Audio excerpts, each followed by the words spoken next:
Bien, un saludo cordial. Bienvenidos a este espacio, bienvenidos a la fanpage, bienvenidos a todas las personas que se conectan buscando siempre algún elemento diferente para poder tener más luces, de repente tener más ideas y tal vez conocer otros puntos, que es lo que nosotros pretendemos a través de estas salas o conversatorios virtuales, utilizando la página de la fanpage, además también el YouTube, para que todos podamos estar conectados. Y más aún en el momento que nosotros estamos cruzando, que es esta cuarentena y que seguramente más adelante, cuando ya nos toque ver el entendido de todos estos cursos, de todos estos seminarios, todos estos talleres, todas estas intervenciones que hemos estado realizando, pues una bonita oportunidad para recordar. Y realmente esa es la finalidad también. Evidentemente, hago la invitación para que todas las personas quienes aún no han participado o en todo caso no han visto los conversatorios que nosotros hemos realizado a lo largo y ancho de este tiempo y anteriores todavía desde el año 2018, 17, en fin, todos esos videos los pueden tener también a través de la fanpage en Marcos Daniel Soluco Vidal, que es quien les habla. El día de hoy vamos a ingresar en los terrenos bastante amplios. Es una situación que me agrada demasiado porque yo creo de que esto se trata de un elemento que deberían de considerar importante nuestras autoridades jurisdiccionales a pesar de que en muchos casos no se llega a procurar. Por una parte, los derechos humanos y por otra parte, lo que nosotros conocemos como el control de convencionalidad.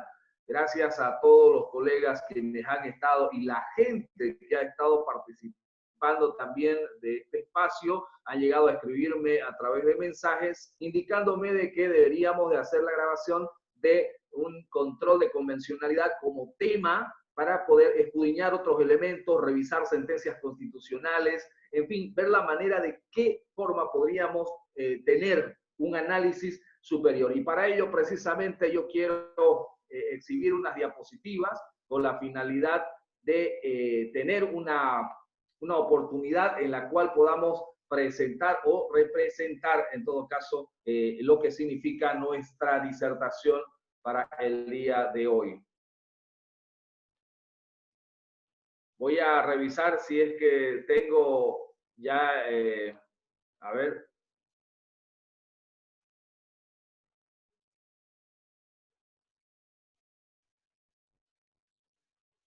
Bien, ahora sí ya tengo compartida mi pantalla. Voy a revisar de la application y ahora tenemos nosotros en pantalla lo que es pues el control de convencionalidad, que es el tema de fondo, que es el tema que nosotros queremos llegar a tocar el día de hoy.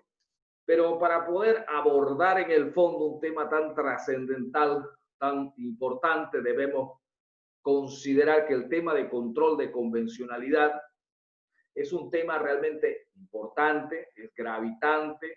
Se trata de un asunto que importa verdaderamente una revolución copernicana. Recordemos nosotros que Copérnico fue quien nos permitió en alguna oportunidad conocer, por ejemplo, la teoría heliocéntrica, en la cual consideraron que era una situación imposible de que algunos los planetas que conocemos estén girando alrededor del Sol. Pues una teoría similar es la que hoy nos presenta esta llamada control de convencionalidad y su aplicación en el Estado plurinacional de Bolivia. En la manera de comprender y aplicar el derecho nacional o una constitución, como en este caso la que tenemos, vamos a asumir la importancia y la gravedad del tema partiendo desde una aclaración, ¿no? Que la doctrina de convencionalidad está para todos nosotros fundamentalmente diseñada por la Corte Interamericana de Derechos Humanos. Y bueno, realmente no hace mucho, ya va desde el año 2006. Es decir, si contamos hasta la fecha, estamos hablando de 13 años aproximadamente, ¿no? Ojo que no es que el control de convencionalidad sea pues algo novedoso y recién se esté haciendo. Es esta Corte Interamericana de Derechos Humanos ya lo venía haciendo mucho tiempo atrás. Ya les digo que a partir del año 2006 es que empiezan varias sentencias de la Corte Interamericana a enfocar o a darnos luces de lo que hoy conocemos ya como el control de convencionalidad. Pero ahora buscamos la aplicación en este país, ¿no es cierto? La Corte Interamericana en el fondo reclama realmente que sean los jueces, que sean las autoridades nacionales, quienes también, o más bien fundamentalmente ellos, hagan un control de convencionalidad. Bien, la Corte además en sus momentos se había entusiasmado también toda vez de que el pedido no solamente era que los jueces, sino que también los órganos del Poder Legislativo y el Poder Ejecutivo, es decir, todos los órganos del Estado, especialmente los vinculados con la administración de justicia. Y ya le digo que esto es por un lado también por el desparramamiento, digamos, de la responsabilidad del control de convencionalidad para que llegue a todas partes, en muchos protagonistas sea y no exclusivamente a los jueces, fundamentalmente porque considero que es una directriz para funcionar, ojo lo que voy a decir, para funcionar la protección y los derechos y garantías de las personas, incluso sin magistrados en el Poder Judicial. Ustedes van a advertir que esta doctrina del control de convencionalidad no es en primer lugar solamente una doctrina, ¿no? Es decir, un derecho positivo vigente, o puede ser el derecho positivo vigente obligatorio, sino que además también se trata de que los jueces puedan o no puedan hacer el control de convencionalidad. Aquí se trata de un deber hacerlo. Y vamos a ir más adelante viendo por qué incluso hasta de oficio la Corte Interamericana ha dispuesto que debe de existir de manera obligatoria e incluso de oficio la aplicación de la protección, de la tutela de los derechos y garantías referentes a derechos humanos pro homine, es decir, a favor de las personas, a favor del ser humano.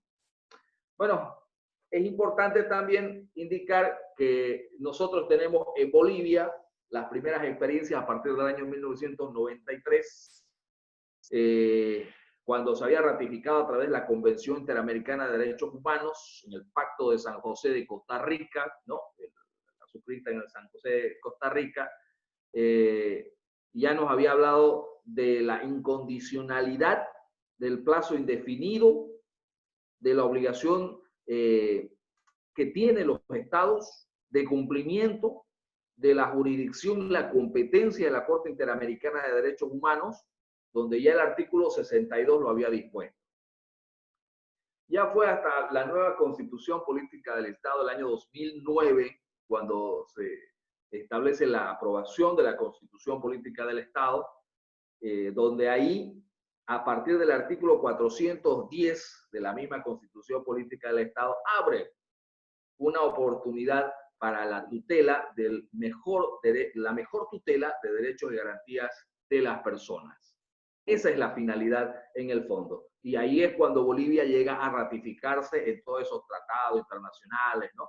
Y además se ve el tema de la jerarquía constitucional, se ve el tema también del principio de interpretación conforme al principio de aplicación directa.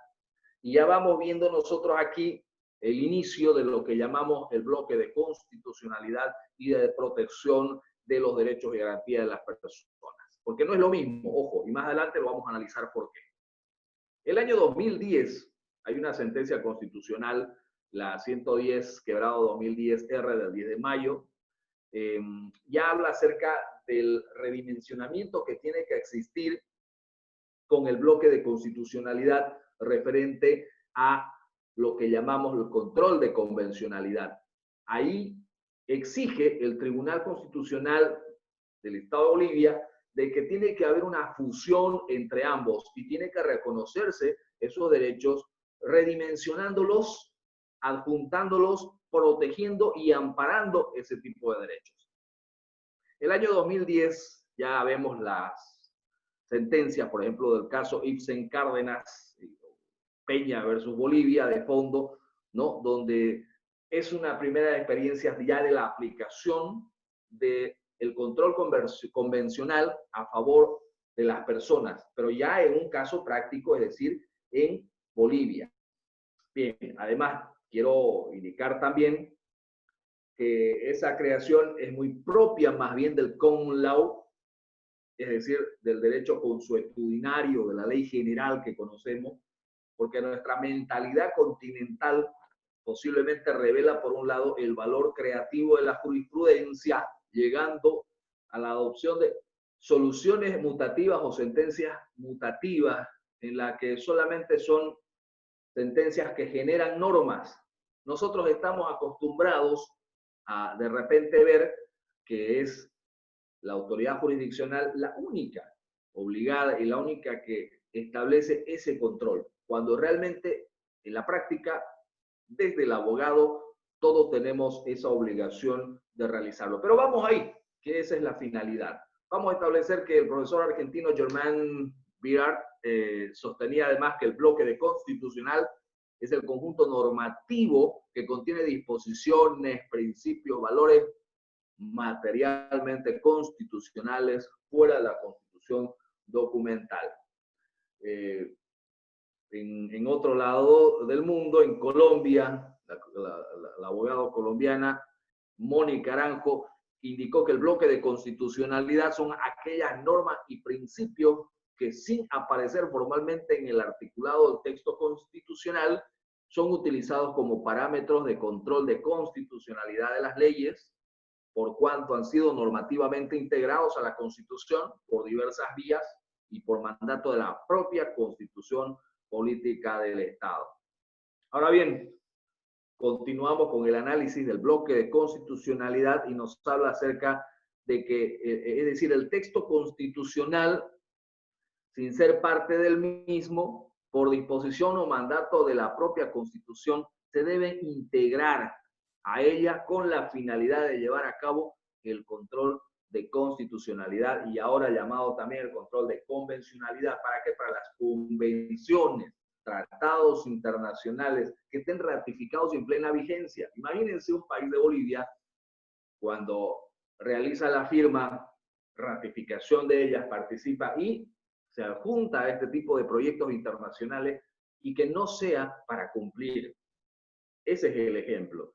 Si el país de Bolivia ha tomado la obligación es porque se ratifica y va a cumplir. Entonces, ¿a quién le toca hacer cumplir la ley? Partamos desde los abogados, continuemos con nuestras autoridades jurisdiccionales también, ¿no? Esto realmente no encasilla completamente contra nuestra mentalidad tradicional. Ya les decía hace un momento del juez cumplidor de la Constitución y además de un juez cumplidor de la ley, de los tratados internacionales. Aquí es algo mucho más, el juez creador del derecho, así lo asimilo. Naturalmente un tema polémico cuyas fronteras no son claras, temas que propone en entredicho posiblemente estas pautas tradicionales de la doctrina clásica de división de los poderes.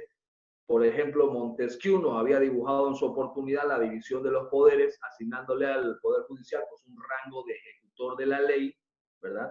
El cual todos lo hemos conocido como le bouche, o lo que los franceses le conocen, le bouche, sin embargo, la boca de la ley, de los jueces a partir de 1920, cuando Hans Kelsen nos había diseñado nosotros esa pirámide kelseniana, que lo hemos aprendido desde primero de derecho, cuando ya se abre la posibilidad hacia arriba. Ya no había una jerarquía normativa donde se establece por encima de todo la supremacía constitucional, sino una jerarquía normativa en la cual los tratados y convenios internacionales llegan a abrir posiblemente una nueva pirámide hacia arriba, desde donde parten los tratados, convenios ratificados por el Estado. Y más adelante les voy a dar una idea de cuáles son aquellos tratados a los que hago referencia. La fuente jurisprudencial está en el artículo 410, parágrafo 2 de la Constitución Política del Estado.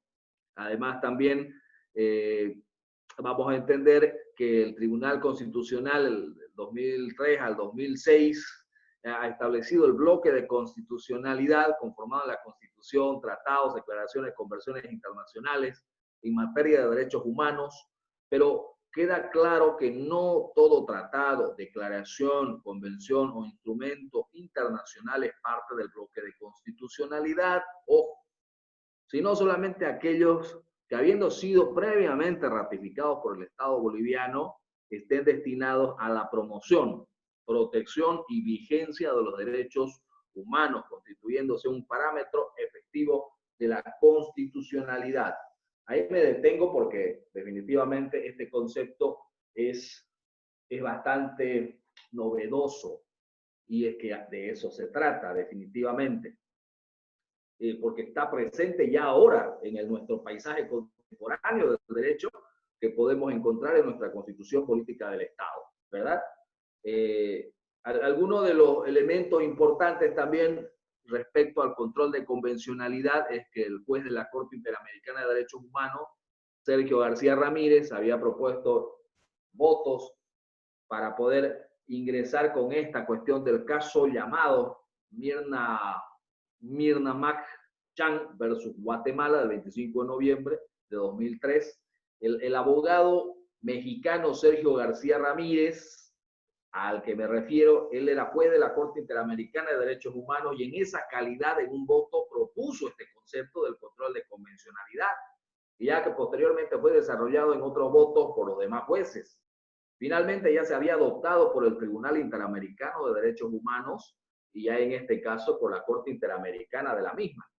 Ya puesto en práctica, pero ya con una obligación de carácter coercitivo, ¿no es cierto? En el caso, por ejemplo, se me viene a la mente Almonacid Arellano contra Chile, precisamente en el parágrafo 124 de esta sentencia de la Corte, ya como tribunal, ojo, ya no solamente un voto, porque el inciso A de este bloque que nos dice lo novedoso, solamente se trataba de un juez, pero ahora ya lo hacen unánimemente en el caso Almonacid Arellano contra Chile, ¿verdad?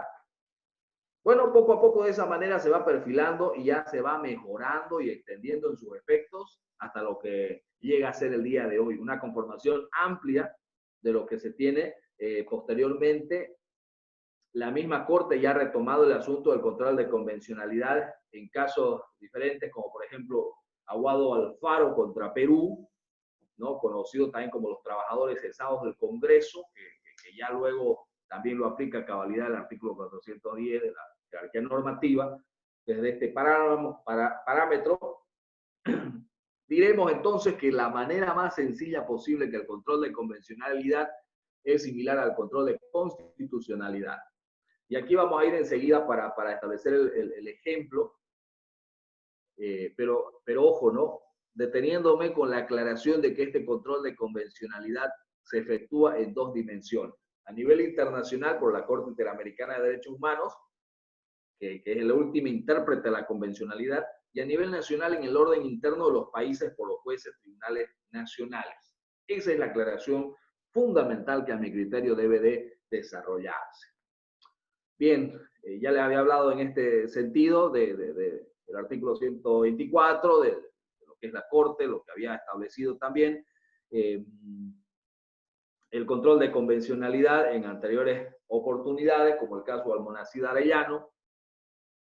Vamos a hacer ya unas precisiones mucho más fundamentales, en el cual quiero poner un ejemplo, cómo podemos desarrollar nosotros el control de convencionalidad de una manera práctica. Primero, tomamos una norma de carácter constitucional y la confrontamos con otra norma de rango inferior para ver si la misma norma de rango inferior es o no es compatible con la norma de carácter superior. Bueno, entonces sí diremos ya, pues si la norma de carácter inferior no es compatible, tendremos ya que declarar su invalidez, la no aplicación.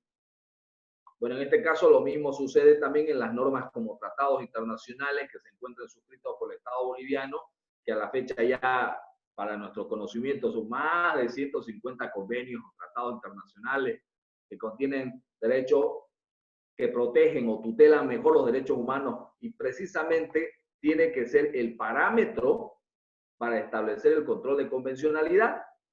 El que tutela o protege más derechos favorables.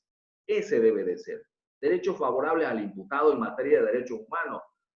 Es importante también que establezcamos que ese control de convencionalidad tiene dos elementos. Es decir, se desarrolla en dos importantes, fundamentalmente importantes elementos, el cual voy a establecer llamado el ex officio y llamado el control de convencionalidad difuso. Entonces tenemos dos, uno el ex officio y el segundo el control de convencionalidad difuso.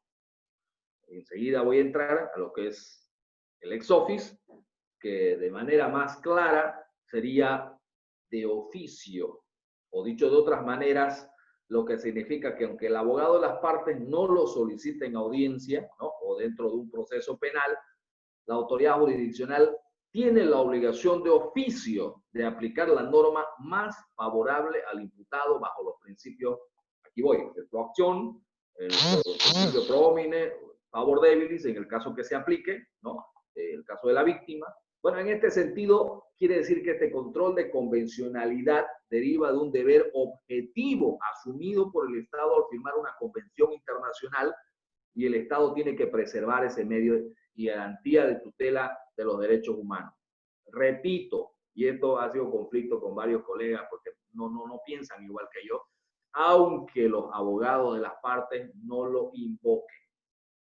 Hay un desarrollo jurisprudencial de un criterio reiterado posiblemente en Atala Rifu y Niñas de Chile, por ejemplo, en el cual se había ya establecido por primera vez lo que llamamos el ex officio, es decir, se realizó ya de oficio.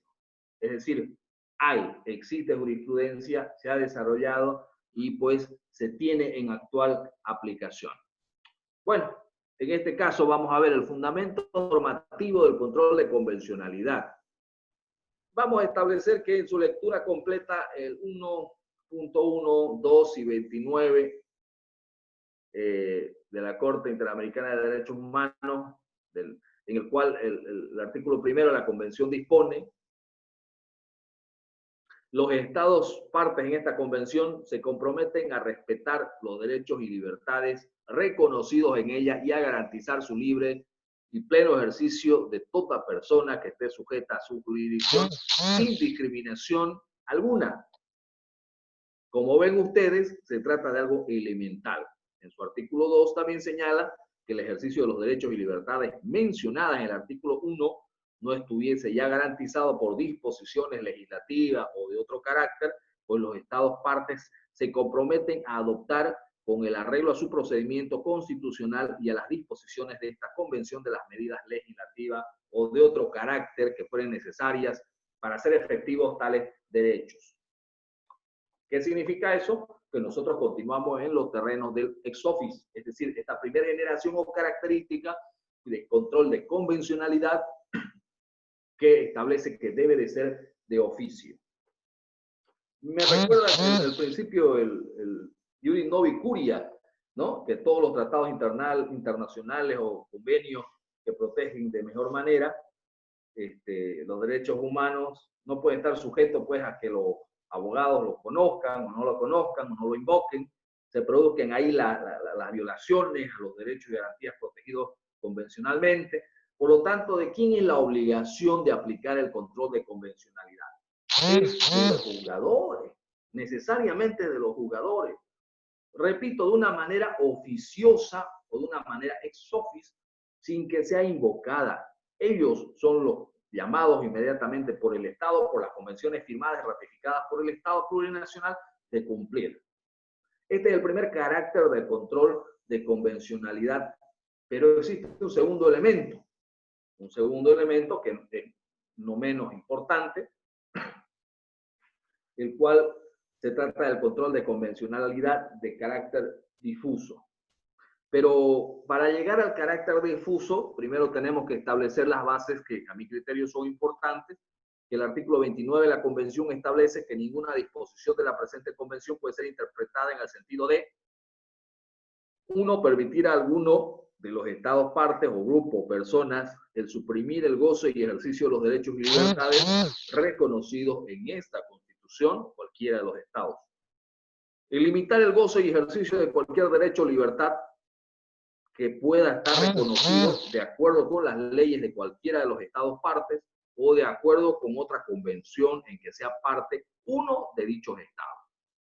Excluir otros derechos y garantías que son inherentes al ser humano o que se derivan de la forma democrática representativa de gobierno. Excluir o limitar el efecto que puedan producir la Declaración Americana de Derechos y Deberes del Hombre y otros actos internacionales de la misma naturaleza.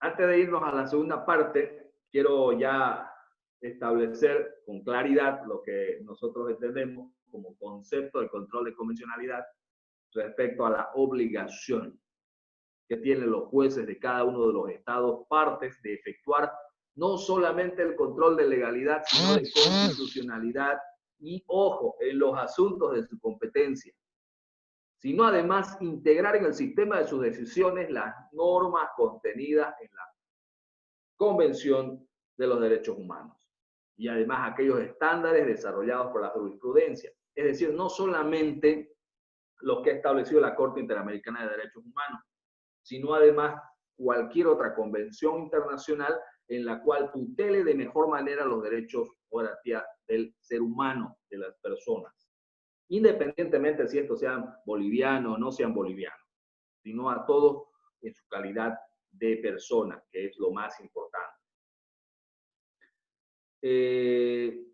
Acá nosotros continuamos todavía cuáles serían las figuras del control de convencionalidad y los elementos, ¿no?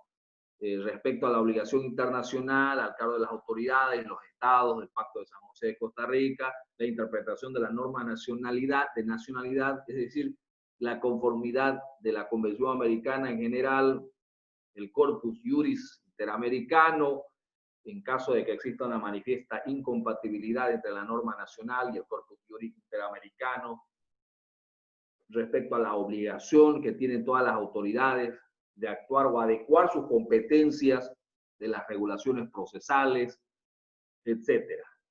Pero ya vamos a ver, entrando a lo que es la evolución de la jurisprudencia en la Corte Interamericana de Derechos Humanos, la llamada primera etapa, todavía son 5 etapas, ¿no? Pero la primera, que es una de las más interesantes, que el Poder Judicial debe establecer o ejercer una especie de control de convencionalidad entre las normas jurídicas internas que aplican en los casos concretos y la Convención Americana sobre Derechos Humanos.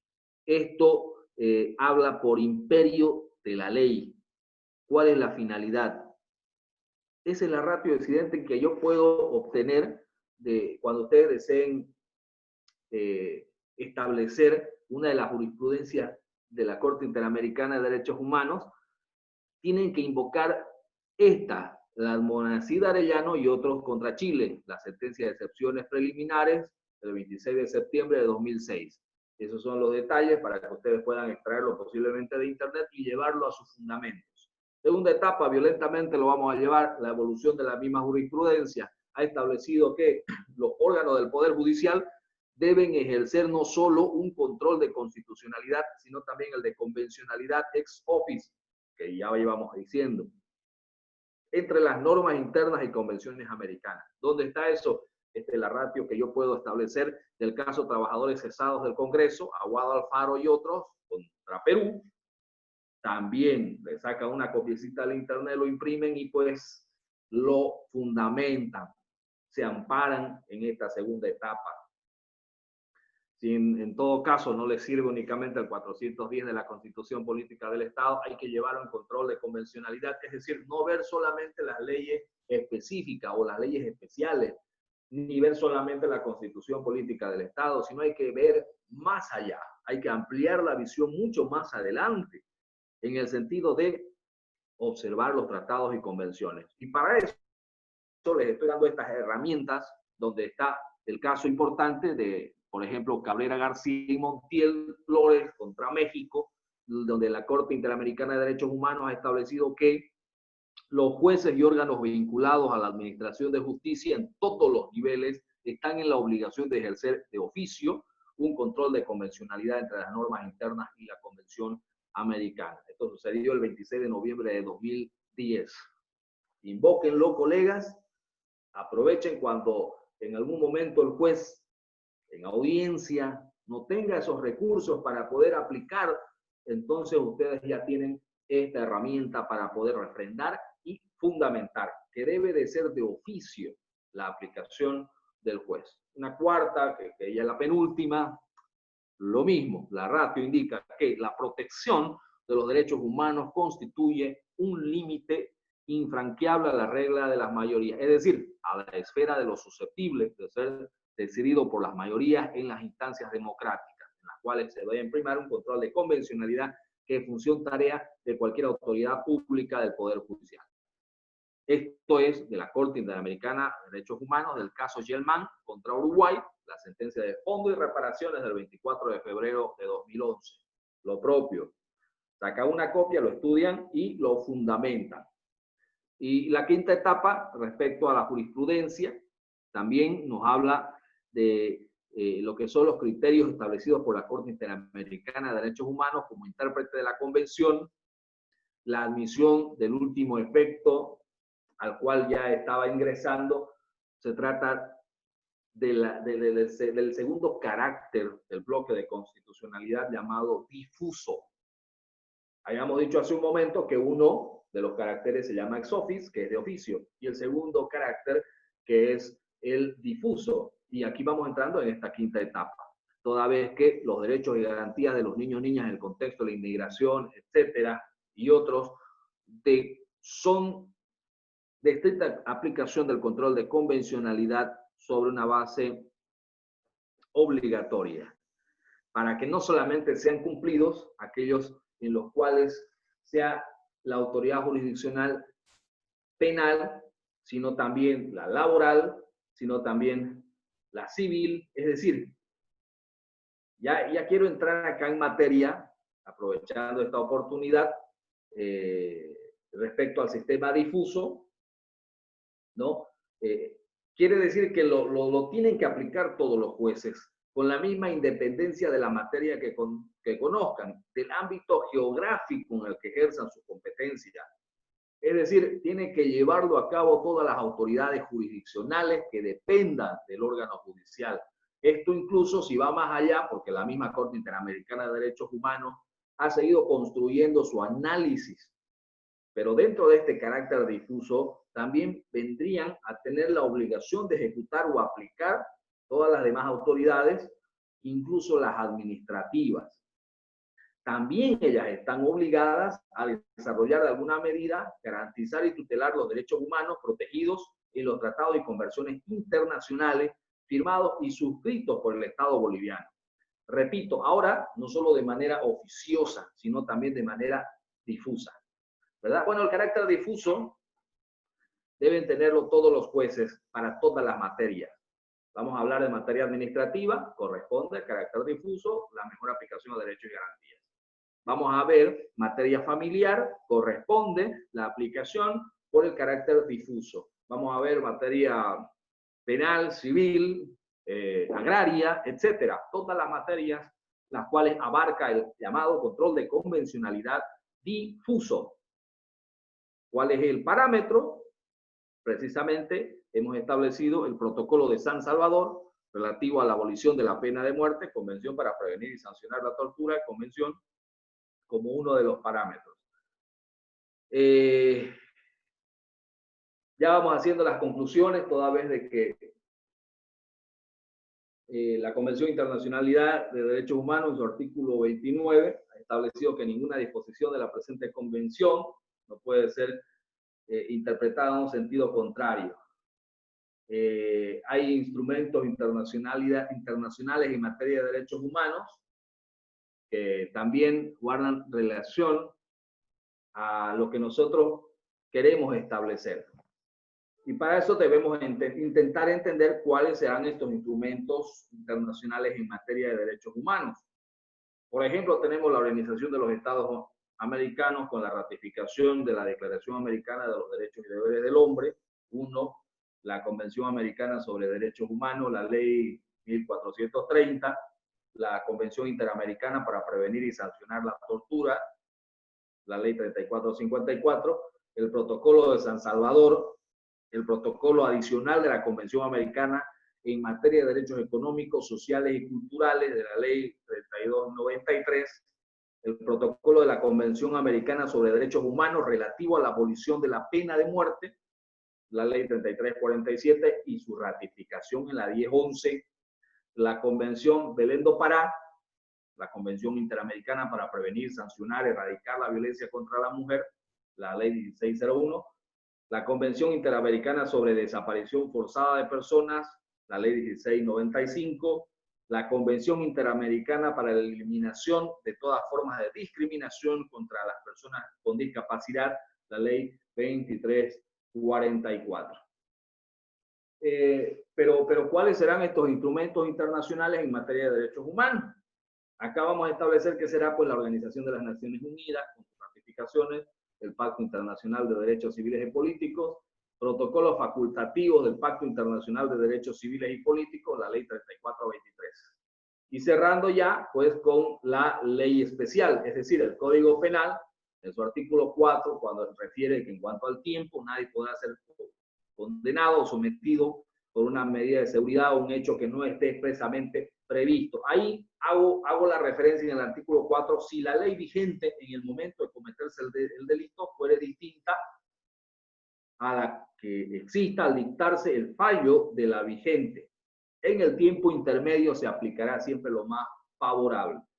Ahí hablamos de un principio importante, de favorabilidad, pero también estamos estableciendo un derecho pro homine.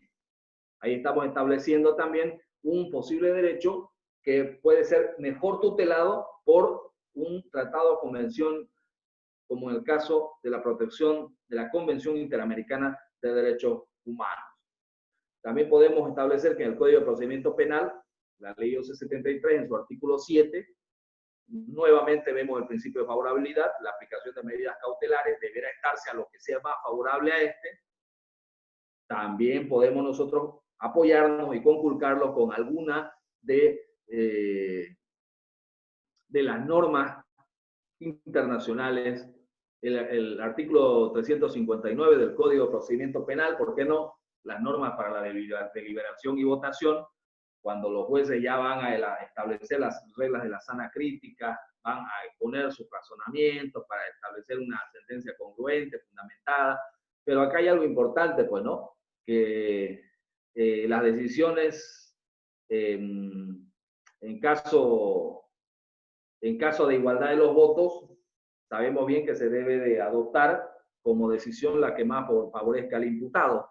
¿Y cuáles van a establecer la favorabilidad para el imputado? Entonces serán aquellas convenciones internacionales las cuales será ya aquí, en este momento, de estricta aplicación.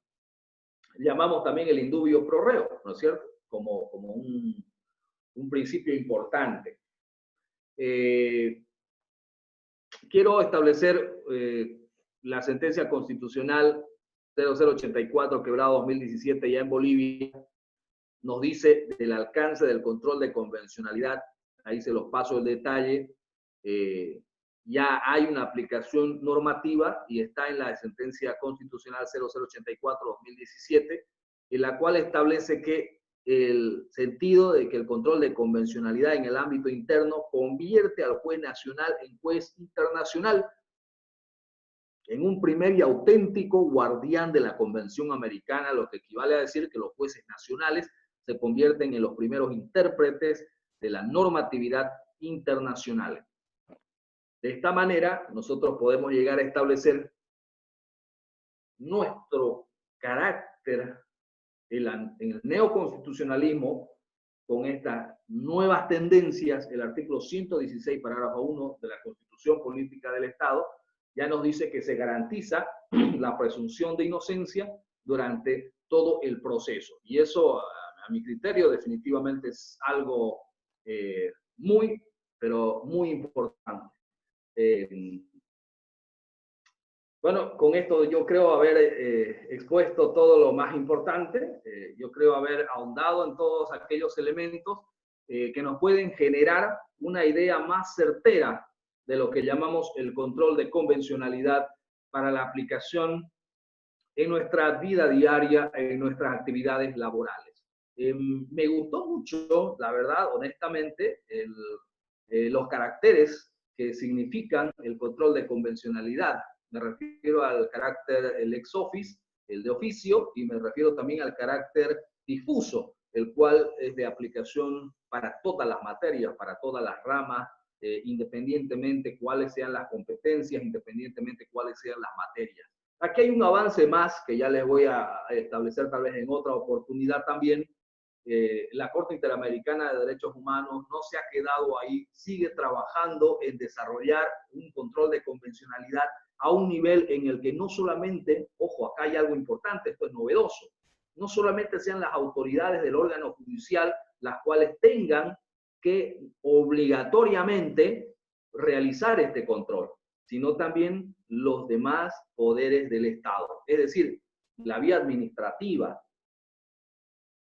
Se me ocurre de repente, posiblemente estás haciendo un trámite ante derechos reales, estás haciendo un trámite en la alcaldía municipal, en la gobernación, un trámite en una empresa cualquiera sea.